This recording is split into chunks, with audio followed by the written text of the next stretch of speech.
काम क्रोध नाही अंगी तो चिनर जन्मला जगी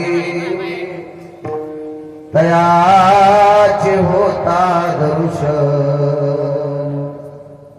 तुटे देहाचे बंधन अरुणोदयी जाण तम निरसे सहज आपण तयाचे होता दर्शन तुटे देहाचे बंधन एका जनार्दना शरण नोहे कल्पना वाचून तयाचे होता दर्शन तुटे देहाचे बंधन नमो विठ्ठला राजया पांडुरंगा नमो रुक्मिणी माऊली ज्ञान गंगा नमो पुंडलिका नमो चंद्रभागा नमस्कार माझा रुक्मिणी पांडुरंगा पांडुरंगा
गुरुप्रथम नमन दुसरे चरण संताची त्यांच्या कृपादानी कथेचा विस्तारू बाबाजी सद्गुरुदास तुका मनोजवम मारुत तुल्य वेगम जितेंद्रियम बुद्धिमतां वरिष्ठं वाताध्वज वानरायुत मुख्यं श्रीरामदूतं शरणं प्रपद्ये नागेंद्रहराय त्रिलोचनाय भस्मांगरागाय महेश्वराय नित्याय शुद्धाय दिगंबराय तस्मै नकराय नमः शिवाय शरदिंदु समाकारे परब्रह्म स्वरूपिणी वासरापीठ निलये सरस्वती नमस्तुते विठ्ठला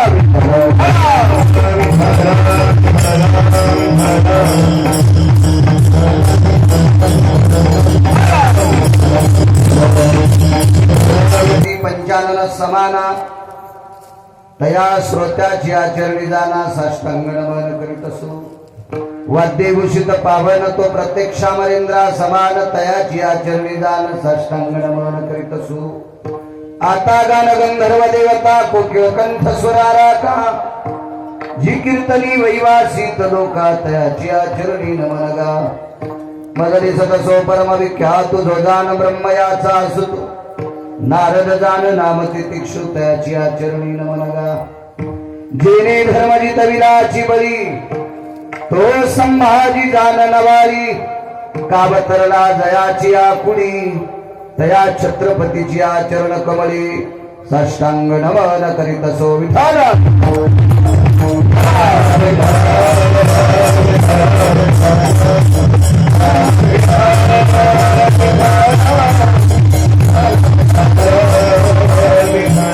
आता विनोबा विलासिनी जे चातुर्यार्थ कला कामिनी ते श्री शारदा विश्वमोहिनी नमिलिया नदी दिव्य गोदात तटीचा विलासी सदा प्रिय जो सज्जना वैष्णवासी जया वर्णिता प्रेमात्यंत चित्ता नमस्कार माझा श्री गुरु एकनाथा विठाला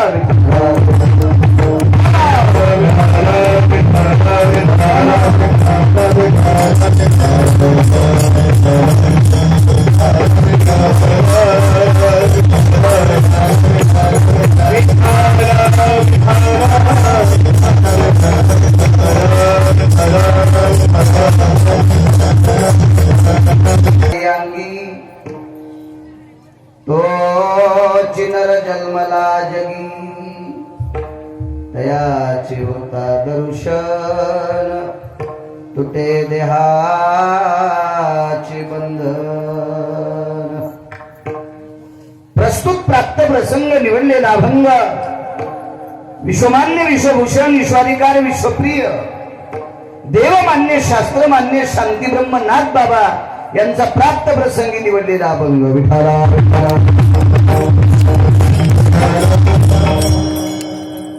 हे आश्रम व्यवस्थित करा. ते विको जालन्यात गेला कमी करा. विको कमी करा.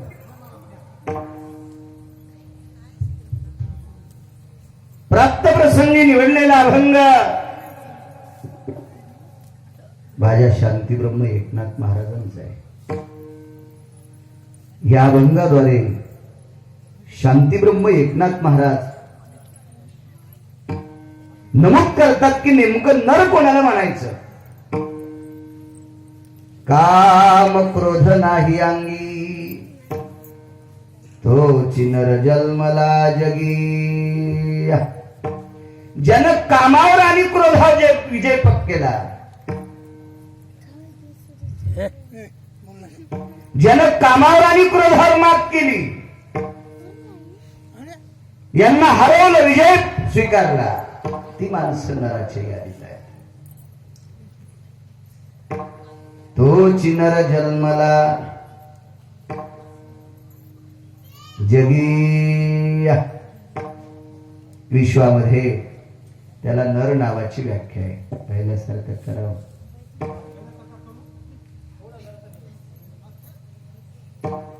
तुम्ही बोलल्यावर सगळं इचकून जाईन. आम्ही सांगितलं तितकंच ऐकता. तुम्ही डबल बोललं हे ऐकत येत ना तुमचं. विठाला विठाला.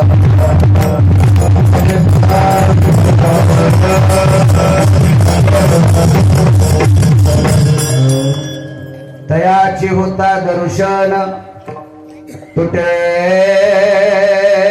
देहाचे बंधन. जन कामावर जे स्वीकारला पत्करला.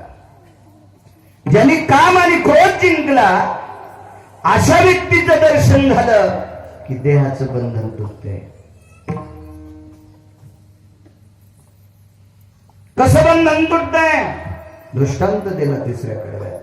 अरुणोदय जाण तमनिरसे सहजापन. अरुणोदय म्हणजे पहाट. भारतीय संस्कृतीमध्ये उठा सूर्योदय झाला म्हणत नाही. उठा अरुणोदय. अरुण नावाचा एक व्यक्ती आहे. होत नाही का सर?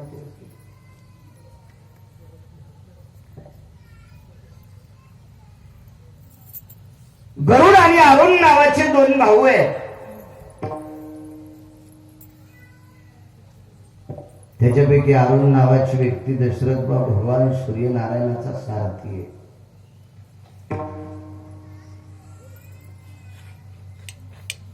जीवनभर सारथ्य केलं अरुणाने. एकही दिवस त्या अरुणाची पड नाही. सूर्याच्या रथाला त्या काळी वरी चालणाऱ्या रथाला चाक एक, घोडे चार. त्या घोड्याला श्याम कर्ण म्हणतात.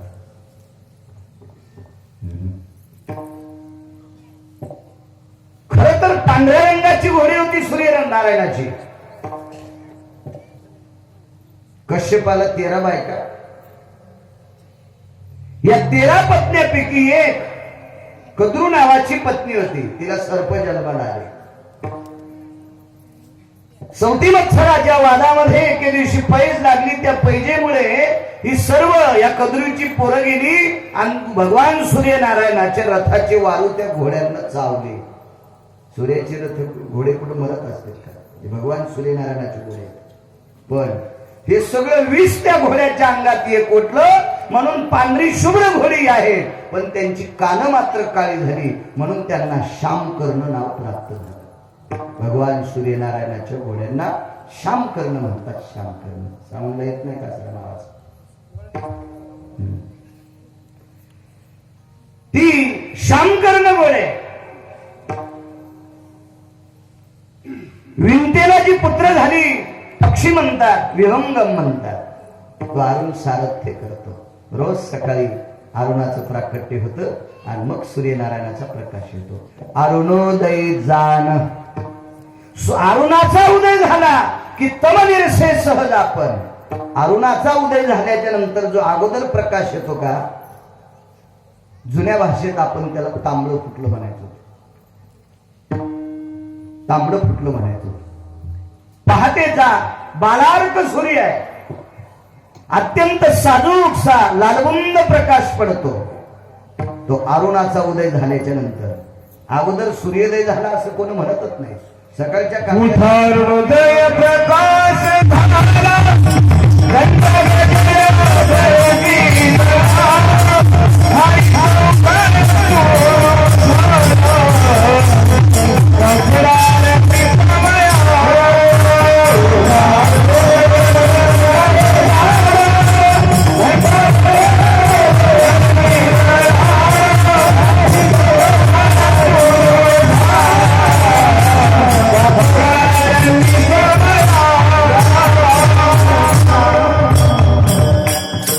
अरुणोदय प्रकाश झाला.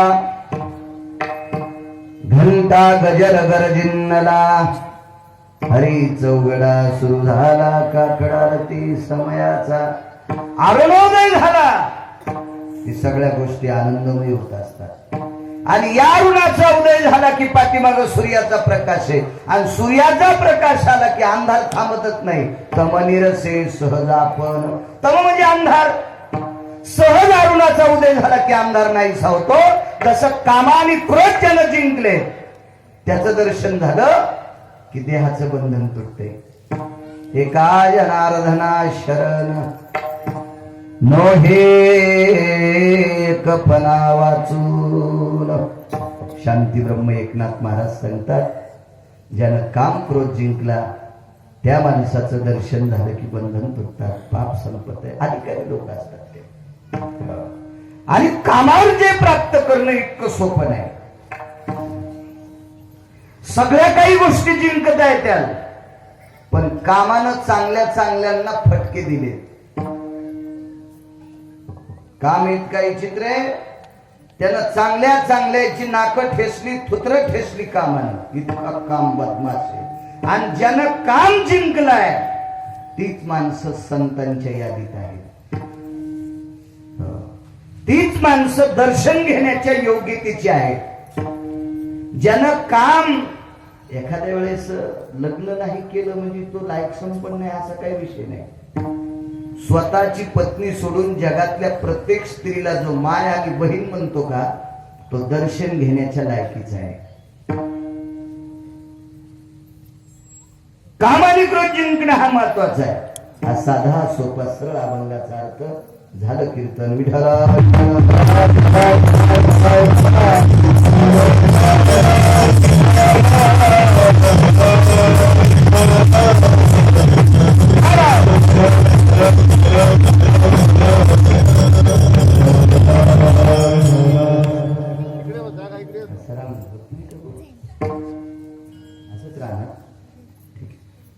बसा सगळेजण.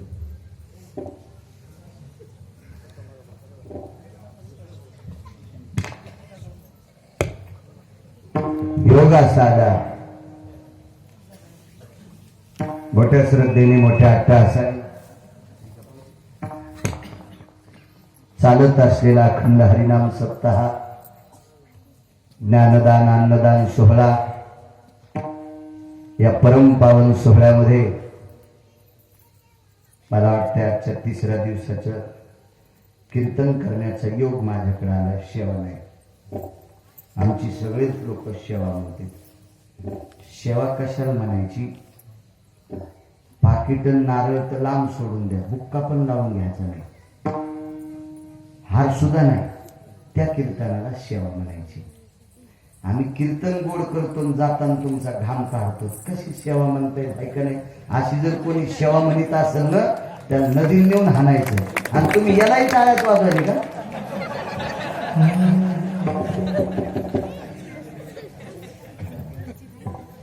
माणसं सहज म्हणते सेवे करतात. नाही सुमल्या, सेवा नाही होऊ शकत. तो कशी सेवा होईल? प्रकाश नाही होऊ शकत.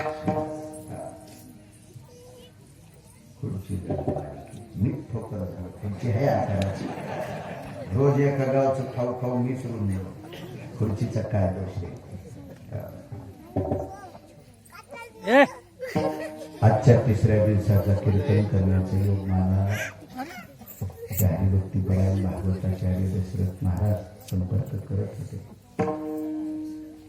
तुम्हा गावकऱ्यांच्या वतीनं तारखेच्या संदर्भात त्यांनी संपर्क केला. आज हजरही आहेत ते, ज्यांच्या मुखारविंदातून तुम्ही श्रीमद भागवत कथा श्रवण करता, असे हरिभक्तीपरायण दशरथ महाराज. पंचक्रोशीतून बरीच काही मंडळी आज आलेली आहे. मला वाटतं ही इकडे बसलेली गावातली मंडळी असं वाटतं. ही बी परगावची, बाहेरून येणारे हातवरी करा बर. तुमच्या गावाची लोकसंख्या किती आहे? मतदान किती आहे?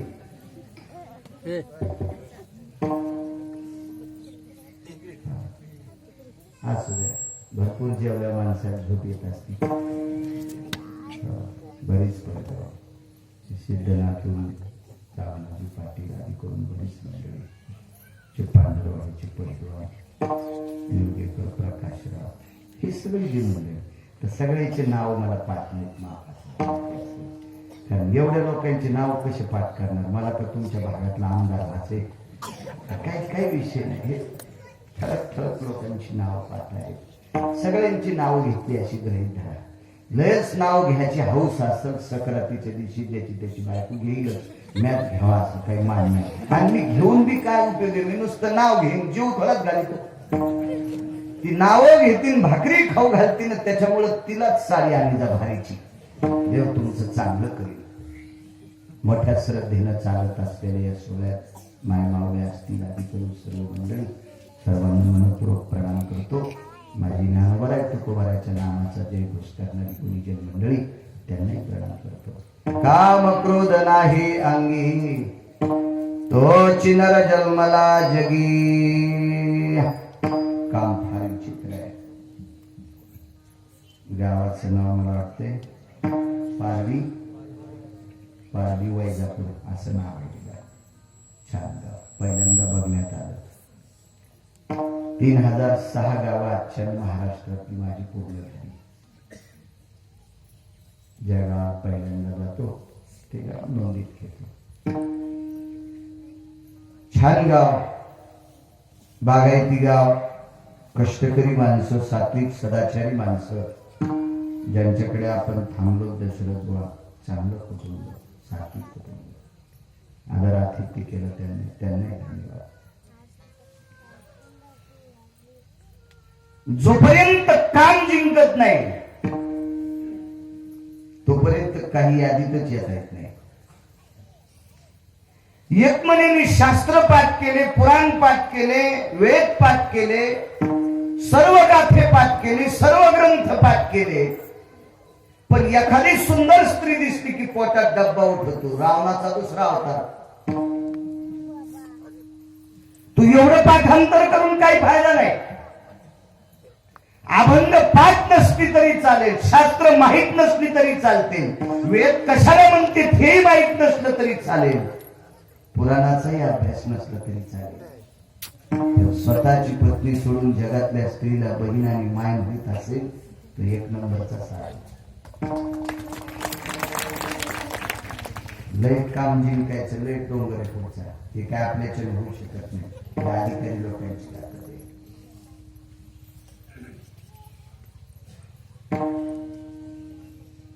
शांतीब्रह्म एकनाथ महाराजांनी बाण घातला, प्रणाली दाखवली नियमाची. तुम्हाला या चौकटीत बसायचं असेल तर काम जिंकावं लागेल. क्रोध जिंकायची गरज नाही बरं का. का गरज नाही? ज्याचा काम इजलाय त्याला क्रोधच नाही. आणि एखादा व्यक्ती लग्न करत नसल आणि रागवत जास्त असेल तर समजायचं याचं काम अजून शिल्लक आहे. मी म्हणत नाही बरं, कामाची नाही तेथे तेथे कैसे भांडण रे. काम नाही तिथं क्रोधच नाही आणि क्रोध नाही तिथं भांडणच नाही. अगोदर जिंकणं पैलवानजी काम आहे. काम जिंकलं की सगळ्या गोष्टी ताब्यात येतात. काम लय बेजार करतो. जगाच्या मालकाचं चरित्र सांगायला दुसरं तो कामाला त्यालाही बेजार केले. भगवान शिवशंकर सद्देव के बाबा कामानं त्यालाही बेजार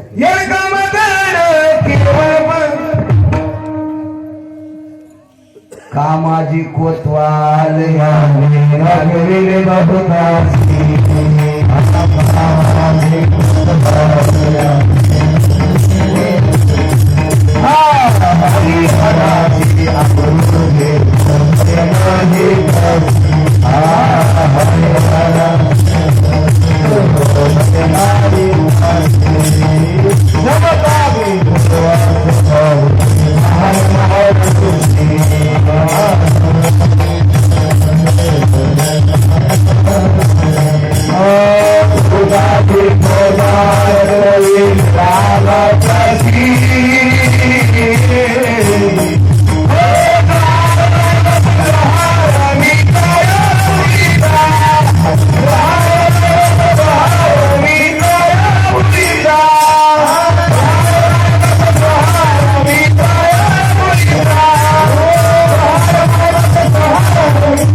कामाजी कोतवाल याने नागविले बहुताशी.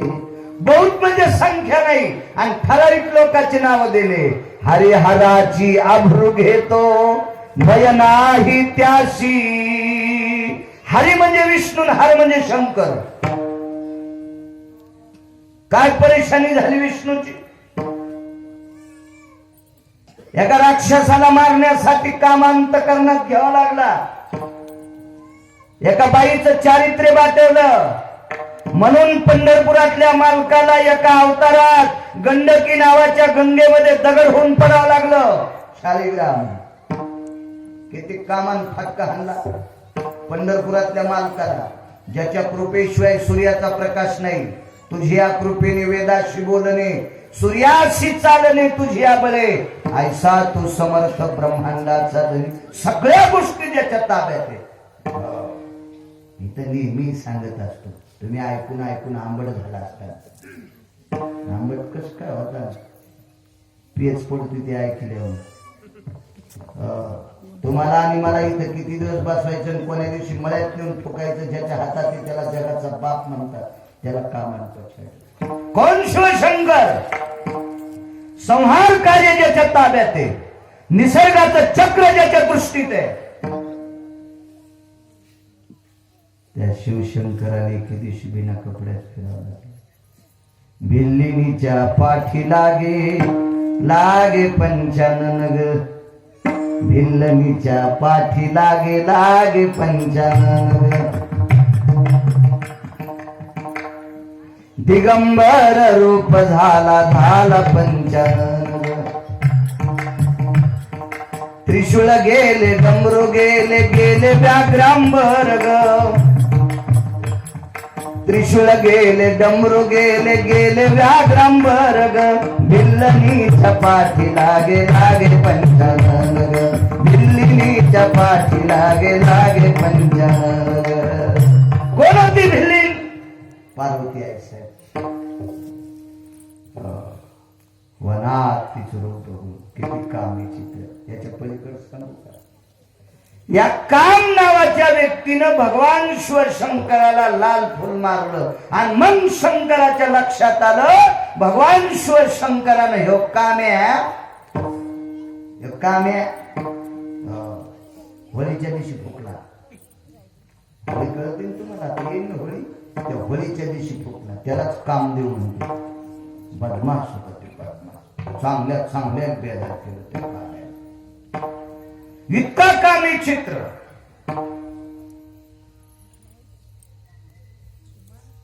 माडिले नाडिले महान महान ऋषी जमदग्नी दुर्वास नाडिले महान महान ऋषी कोण जमदग्नी 5 लोक अत्यंत रागीट निवडेकर अत्यंत रागीट 5 लोक त्याच्यामध्ये जमदग्नी एक होते किती रागीट दशरथ बुवा बायकोनं पाण्यात माशाचा संसार पाहिला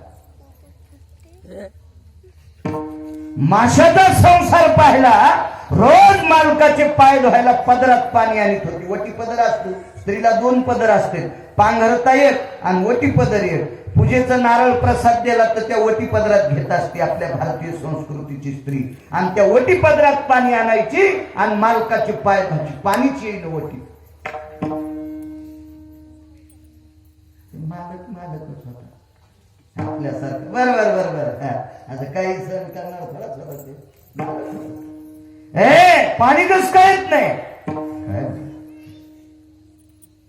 डोळे झाकून विचार केला तर माशा संसार पाहिला इकडे रे उडेल डोकं वराल बनीला लहान डोकंच कापायला लावलं बायकोच इतकं राग म्हणून जमदग्नी गोत्राच्या लोकांना शक्यतो लोक पोळी देत नाहीत माणसं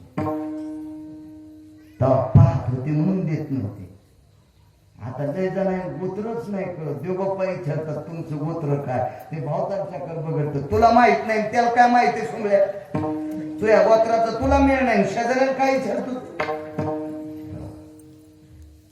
अत्यंत यांनाही एकदा बेजार केलं दुर्वास त्यांना सुद्धा कामाने बेजार केलं कवच चांगले याची चित्र केलं इतकं काम चित्र